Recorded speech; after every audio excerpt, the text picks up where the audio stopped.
सुनी थी,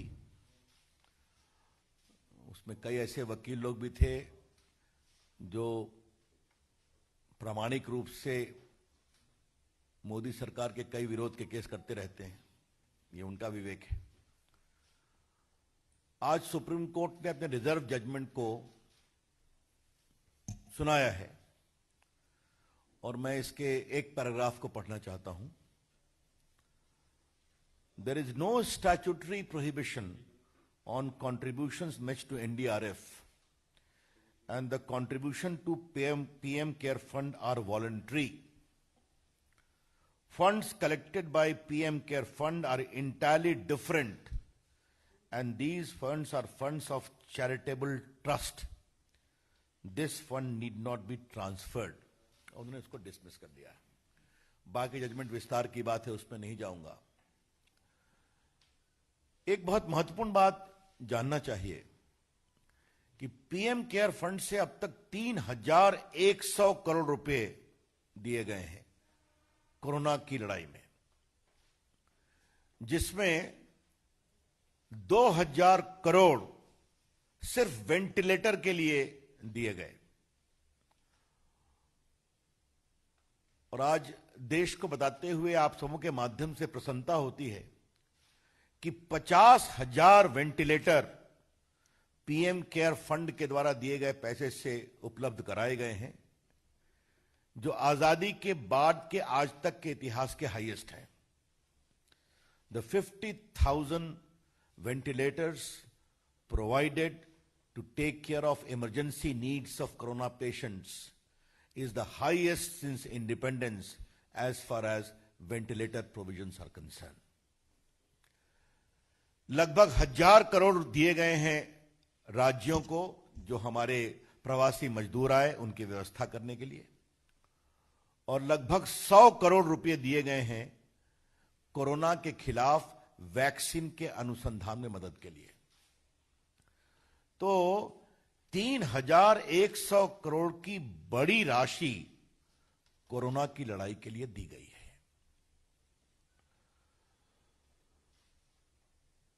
हमारे पार्टी के मंच से आपको बताया गया है और मीडिया में भी आया है कि किस तरह डॉक्टर मनमोहन सिंह की सरकार के समय राजीव गांधी फाउंडेशन को एनडीआरएफ से पैसे दिए गए थे।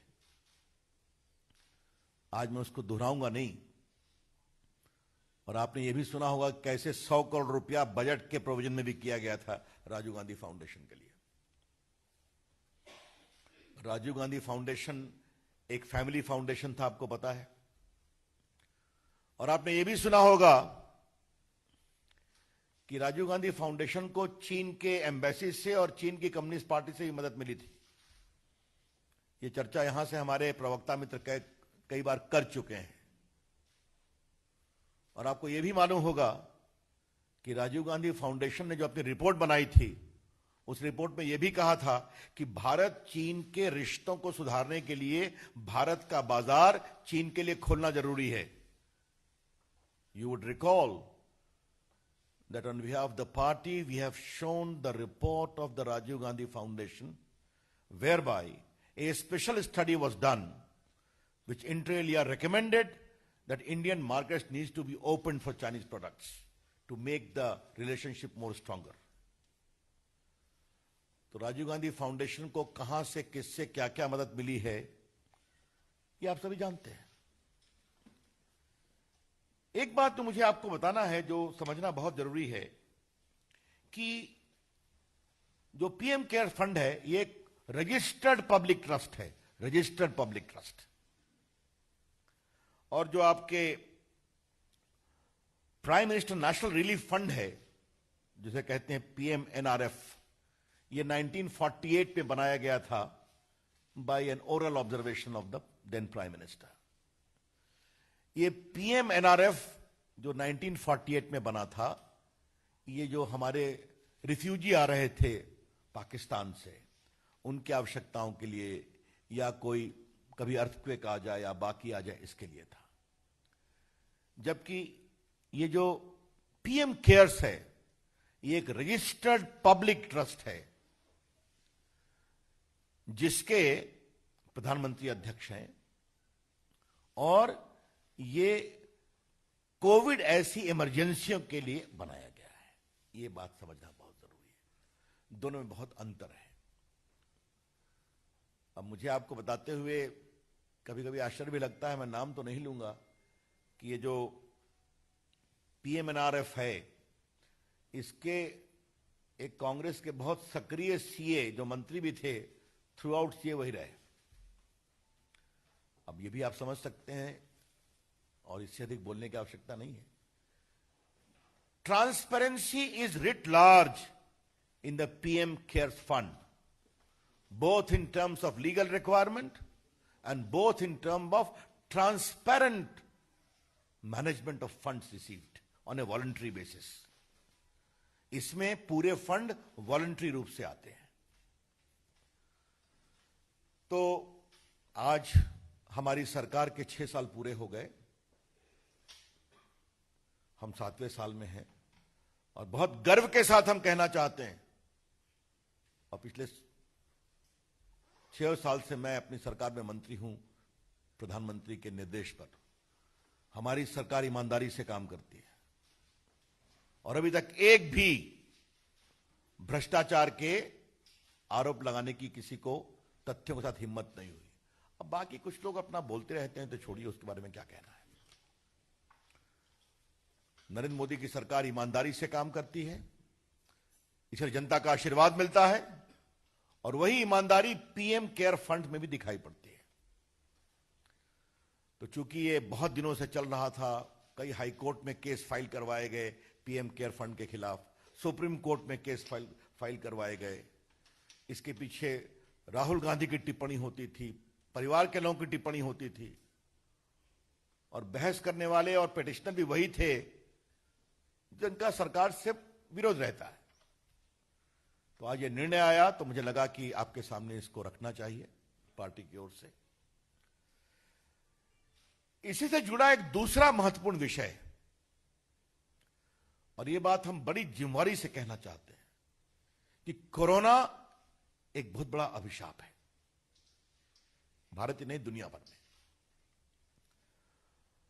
इसकी दवा जल्दी आ जाए, हम सब की कोशिश है, दुआ तो ही है। और जिस तरह से भारत ने प्रधानमंत्री की अगुवाई में कोरोना के खिलाफ जंग लड़ी है, तो जहां लोग एफ्लिक्टेड हुए हैं तो रिकवरी रेट है 70% प्लस। इस बात को समझा जाए। और कोई भी मृत्यु होती है तो दुर्भाग्यपूर्ण है, लेकिन हमारा जो मृत्यु दर है वो भी तुलनात्मक दृष्टिकोण से बहुत कम है अगर आप पूरे मृत्यु दर को देखेंगे। राहुल गांधी ने एक पहले दिन से देश की एकता को कमजोर करने की कोशिश की है कोरोना के खिलाफ लड़ाई में। याद करिए, प्रधानमंत्री जी ने कहा था कि देश के doctor, nurses, paramedic staff, ambulance driver, सफाई कर्मचारी, पुलिस, मीडिया, इनके पक्ष में ताली बजाया जाए। याद होगा आपको, हेलीकॉप्टर से फूल बरसाए गए नर्सेज पर, डॉक्टर्स पर। राहुल गांधी ने मजाक बनाया उसका कि ताली बजाने से क्या होगा, और आज पूरी दुनिया डॉक्टरों के पक्ष में सम्मान से ताली बजा रही है, जिसकी शुरुआत प्रधानमंत्री जी ने की थी। जब लॉकडाउन आया तो राहुल गांधी ने क्या कहा, लॉकडाउन से क्या होगा। उनकी बात उनकी सरकार चाहे पंजाब में है या राजस्थान में नहीं सुनती थी। वहां तो लॉकडाउन पहले ही कर दिया गया था, कर्फ्यू भी किया गया था। जब प्रधानमंत्री जी ने कहा कि पूरा देश में आशा के लिए दिया जलाए, मोमबत्ती जलाए, तो पूरे भारत ने दिया जलाया, आशा का दिया, संघर्ष, संकल्प और ऊर्जा का दिया। गरीब ने अपनी झोपड़ी में भी जलाया। राहुल गांधी ने क्या कहा, यह दिया जलाने से क्या होगा। जो आईसीएमआर काम कर रहा था उस पर भी टिप्पणी करना। अब मैं बार बार उन चीजों को मैं रिपीट नहीं करूंगा। और पीएम केयर फंड पर भी हमला करना। तो राहुल गांधी ने एक भी कसर नहीं छोड़ी और कांग्रेस पार्टी ने जो कोरोना के खिलाफ लड़ाई को कमजोर किया जाए राष्ट्रीय संकल्प को। आई रिग्रेट टू से in view of the conduct of Mr. Rahul Gandhi, right from day one, he never spared any opportunity to weaken the national resolve in the fight against Corona. और ये बात मैं आपसे इसलिए कहना चाहता हूं कि बहुत सी पार्टियां जो कांग्रेस पार्टी के साथ हैं, उनके नेताओं ने भी डॉक्टर नर्सेस के पक्ष में ताली बजाई और दीपक भी जलाया था।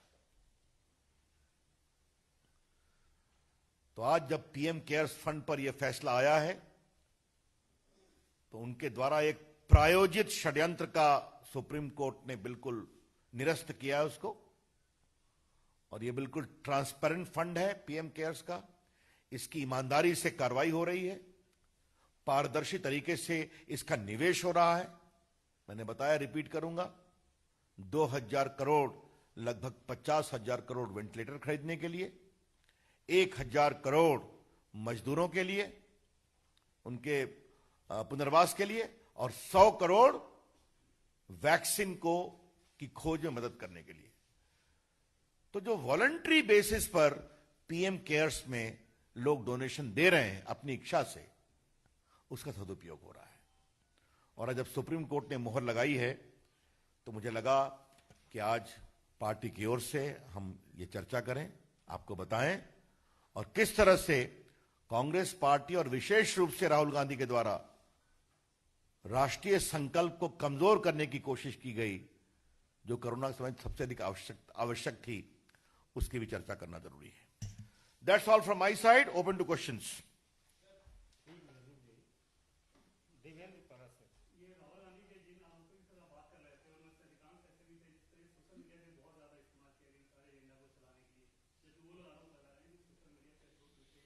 उस पर मैं बाद में बात करूंगा। इस पर पीएम केयर्स फंड पर कुछ पूछना है किसी को?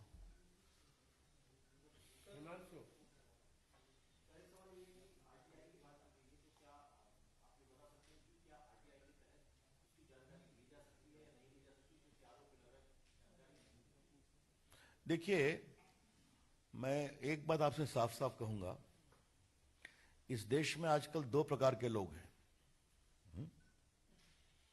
एक जो आरटीआई के बड़े समर्थक थे कि मंत्री के रूप में मैं फाइल में क्या लिखता हूं यह भी उनको मिलना चाहिए, आजकल वो राइट ऑफ प्राइवेसी के बहुत बड़े समर्थक हो गए। हाँ, तो ये दोनों कहानी चलती है। रविंद्र जी,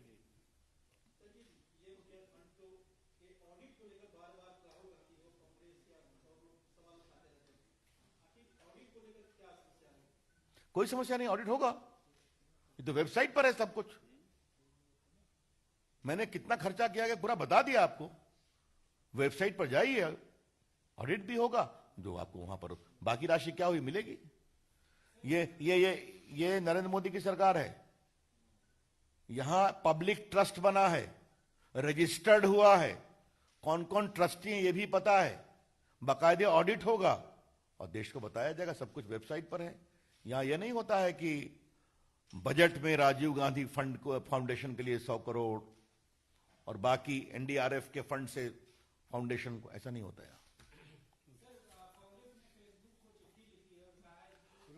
और कुछ इस पर? देखिए, आज का विषय यही है। अगर आपको इस पर कोई सवाल नहीं पूछना है तो धन्यवाद।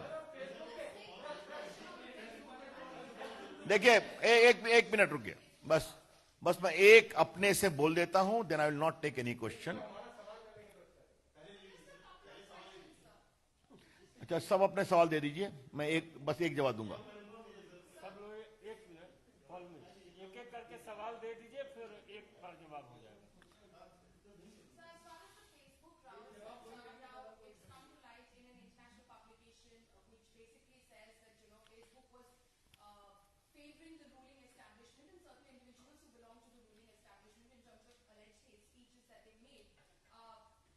Short question please.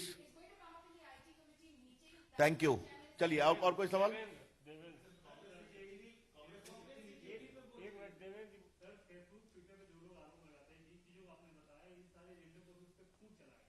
चलिए, धन्यवाद। और कोई सवाल?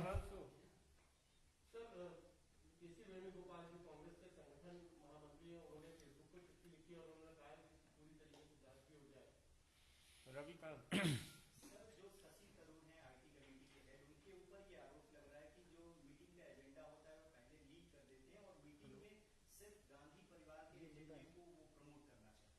अमित जी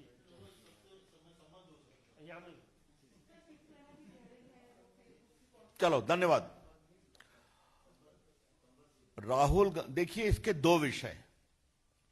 पहला विषय है जो एक वॉल स्ट्रीट जर्नल में चीजें छपी हैं, वो विषय फेसबुक अपना तय करेंगे, ये उनकी पॉलिसी सिस्टम है। कल मैंने राहुल गांधी के ट्वीट का जवाब ट्वीट पर दिया है, जिसको आपने देखा है, आपने चलाया भी है। वो पार्टी की ओर से प्रामाणिक स्टैंड आपके सामने है। जहां तक बाकी सवाल है, पार्टी के आईटी विभाग की ओर से बताया गया किस तरह 700 पेजेस जो बीजेपी के समर्थक के थे उसको हटा दिए गए फेसबुक के उस पर से, आपको मालूम है। तो यह भी एक सच्चाई है। बाकी इसके बारे में पार्टी के वरिष्ठ प्रवक्ता लोग बैठे हैं, आगे आपको बताएंगे। लेकिन मैं आपसे एक बात अवश्य कहूंगा, मैं किसी प्लेटफॉर्म का नाम नहीं लूंगा। अगर प्लेटफॉर्म पब्लिक प्लेटफॉर्म है तो हर विचार के लोगों को अपनी बात रखने का अधिकार है। If the platform in question is a public platform, then every Indian, regardless of his ideology or commitment, has got the right to convey his or her views on that platform. क्या यह सच्चाई नहीं है कि कुछ लोग समझते हैं कि उस प्लेटफॉर्म पर उनकी मोनोपोली होनी चाहिए, भले ही उनका राजनीतिक वजूद खत्म हो गया हो? It is a hard fact in the country. We need to know that people whose political base has shrunk like anything seek to dominate public discourse on these platforms. That is not right. जहां तक hate वगैरह की बात है, अब ये चर्चा का विषय है और मैं स्टैंडिंग कमेटी पर कुछ बात नहीं कहूंगा, क्योंकि वो पार्लियामेंट्री कमेटी है, उनका अपना तरीका काम करने का है, अपने नियमों के अनुसार वो काम करें। लेकिन अगर हेट स्पीच की बात है तो आज मैं पार्टी के प्लेटफॉर्म पर बैठा हूं तो दो उदाहरण देना चाहूंगा। सोनिया गांधी ने कहा था अब आर पार की लड़ाई होगी। यह हेट स्पीच है या नहीं?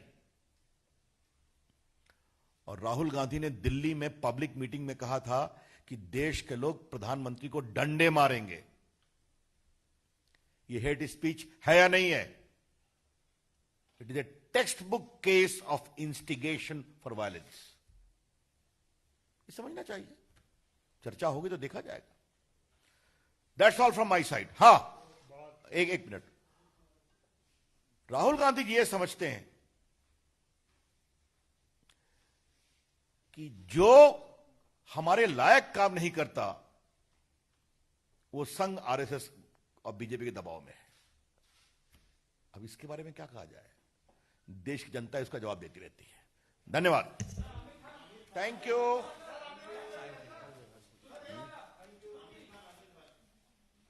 नमस्ते।